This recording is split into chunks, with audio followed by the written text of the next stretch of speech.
నమస్తే.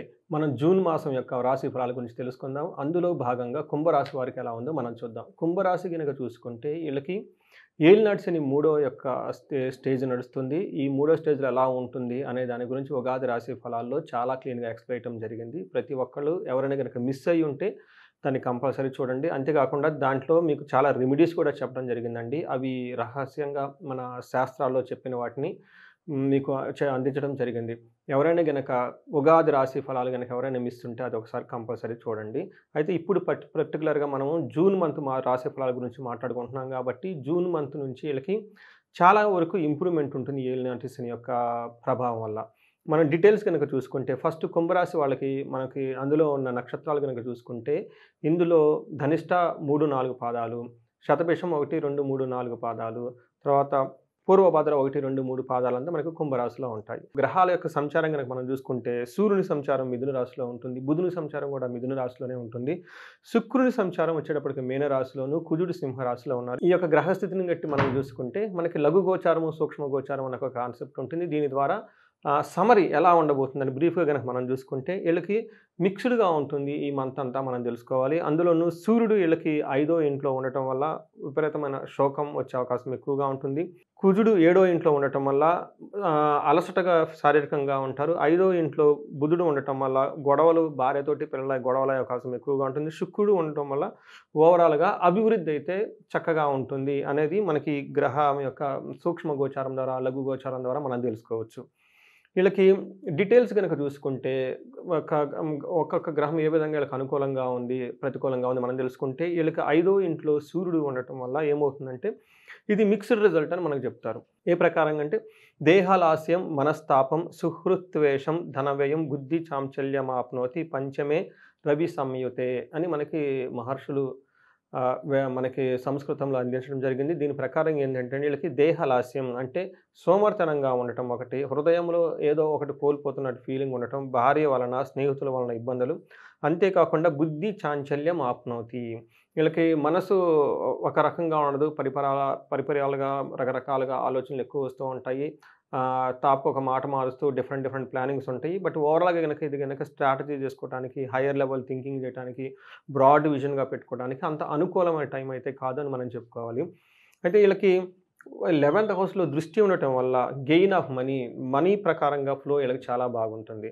మొత్తం నెక్స్ట్ వీళ్ళకి కుజుడు వీళ్ళకి అగైన్ మిక్స్డ్ రిజల్ట్‌ని ఇస్తున్నాడు. వీళ్ళకి 7వ ఇంట్లో కుజుడు ఉండటం వల్ల జన్మరాశి నుంచి క్లాక్ వైస్ డైరెక్షన్‌లో మీ యొక్క జాతక చక్రంలో చూసుకుంటే 7వ ఇంట్లో కుజుడు ఉండటం వల్ల ఏమవుతుందంటేనండి అన్న వస్త్రాది రాహిత్యం సదా క్లేశ స్వబంధుభిః కువార్త పుత్ర భాతॄణాం క్రోధ సప్తమగే కుజే అని మనకు చెప్తూ ఉంటారు.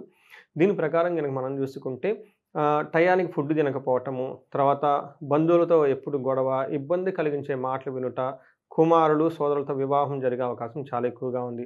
అయితే కుజుడు 10థ్ హౌస్‌లో దృష్టి ఉండటం వల్ల ప్రొఫెషన్ రిలేటెడ్ మ్యాటర్స్‌లో ప్రాఫిటబుల్‌గా ఉండేసి ప్రోగ్రెస్‌గా ఎక్కువగా ఉంటుంది. రెండో ఇంట్లో దృష్టి ఉండటం వల్ల డిస్ట్రక్షన్ ఆఫ్ ఫైనాన్స్ ఏదైనా గనుక కూలిపోయే అవకాశం ఎక్కువగా ఉంటుంది. థెఫ్టింగ్ జరిగే అవకాశం ఎక్కువగా ఉంటుంది.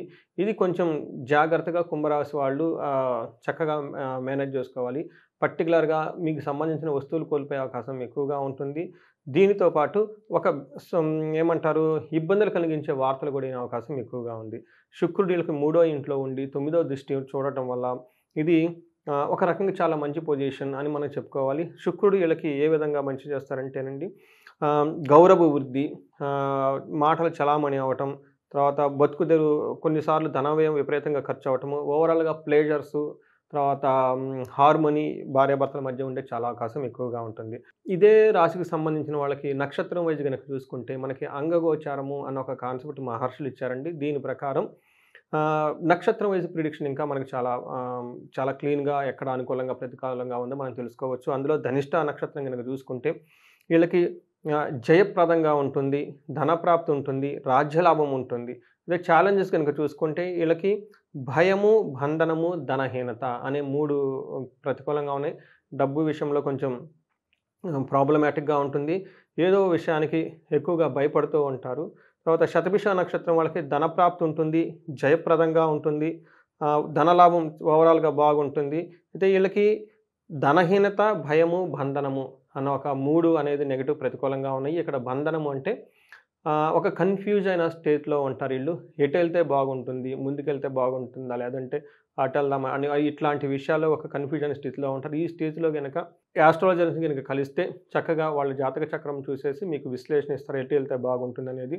లేదా మీకు సబ్జెక్ట్ మ్యాటర్ ఎక్స్‌పర్ట్స్ గాని, ఎవరైనా తెలిసిన వాళ్ళు గనక ఆ ఫీల్డ్‌లో ఎక్స్‌పీరియన్స్ ఉన్న వాళ్ళతో గనక చూపించుకొని, వాళ్ళ డైరెక్షన్ తీసుకొనెళ్తే చాలా బాగా క్లారిటీ ఉంటుంది. పూర్వభద్ర నక్షత్రం వాళ్ళకి ఈ మాసం అంతా జయప్రదంగా ఉంటుంది. ధనలాభము చూపిస్తుంది. ఈళ్ళకి ఛాలెంజెస్ ధనహీనత, బంధనము. ధనానికి సంబంధించిన విషయంలో ఇబ్బందులు పడుతూ ఉంటారు. అంతేకాకుండా బంధించబడినట్లు ఉండే సిట్యుయేషన్ కూడా ఈళ్ళకొస్తుంది. ఇక్కడ బంధించబడడం అంటే కన్‌ఫ్యూజ్ అయిన స్థితిలో ఉంటారు.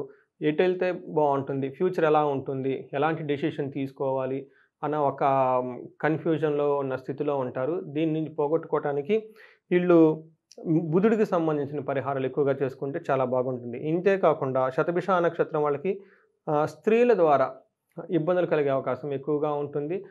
స్త్రీలైతే పురుషుల ద్వారా ఇబ్బంది కలిగే అవకాశం ఎక్కువగా ఉంటుంది. పూర్వభాద్ర నక్షత్రంలో వారికి కూడాను స్త్రీ నాశనము వాళ్ళ ఇంట్లో ఉన్నా కానివ్వండి, లేదంటే ఆఫీస్‌లో కానివ్వండి, స్త్రీల ద్వారా వీళ్ళకి ఇబ్బందులొచ్చే అవకాశం ఎక్కువగా ఉంటుంది. ఇదే విధంగా స్త్రీలు గనుక అయితే ఈ నక్షత్రం వాళ్ళు పురుషుల ద్వారా వీళ్ళకి ఇబ్బందులొచ్చే అవకాశం ఎక్కువగా ఉంటుంది. ఈ ప్రకారంగా మీరు గనుక చూసుకుంటే వీళ్ళకి ఒక మిక్స్‌డ్‌గా ఉంది అని మనం తెలుసుకోవచ్చు.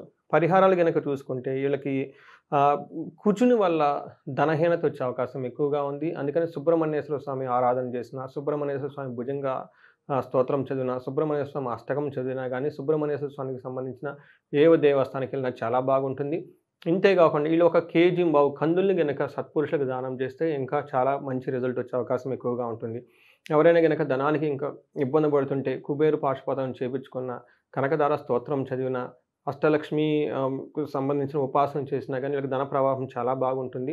శుక్రుని వల్ల వీళ్ళకి భయం పడే సిట్యుయేషన్స్ వచ్చే అవకాశం ఎక్కువగా ఉంటుంది. వీళ్ళు లక్ష్మీనారాయణని కానివ్వండి, తర్వాత లక్ష్మీ వెంకటేశ్వర స్వామిని గానివ్వండి, తర్వాత ఇలా లక్ష్మీ విష్ణుమూర్తికి సంబంధించిన మంత్రాలు చదువుకున్నా గానియండి, దేవాలయాలు విజిట్ చేసినా గానీ, వీళ్ళకి బంధించబడిన ఉన్న సిట్యుయేషన్ నుంచి చాలా ఫ్రీ వచ్చే అవకాశం ఎక్కువగా ఉంటుంది. ధనలాభం కూడా చక్కగా కలుగుతుంది. అయితే వీటితో పాటు ఇక్కడ హైదరాబాద్‌లో గనక ఎవరైనా గనక ఉంటే సాఫ్ట్‌వేర్ వాళ్ళు కానివ్వండి, లేదంటే ఇప్పుడు ఇందాక మనం చెప్పించుకున్న పరిహారాల గురించి హైదరాబాద్ నుంచి ఒక 30 కిలోమీటర్ల దూరంలో బెంగుళూరు నేషనల్ హైవేలో పెంజర్ల అని ఒక గ్రామం ఉంది. ఇక్కడ అనంత పద్మనాభ స్వామి స్వయంభూగా వెలుసున్నారు.